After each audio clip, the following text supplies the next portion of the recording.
सबके पसीने हैं। बेशक, वाह वाह। इस मुल्क की मिट्टी में हम सबके पसीने हैं। जो हमको लड़ाते हैं बेशक वो कमीने हैं।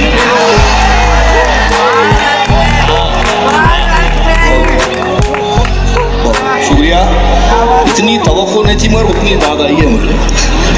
वाह। खुदा फरमाया, अर्ज करता हूँ ये चौथा मित्रा इस खिते का, आप इसके लिए बतौर खास मैंने यूं समझिए कि ये खिता कहा है कि इस मुल्क की मिट्टी में हम सबके पसीने हैं। बेशक, वाह। और जो हमको लड़ाते हैं बेशक वो कमीने हैं।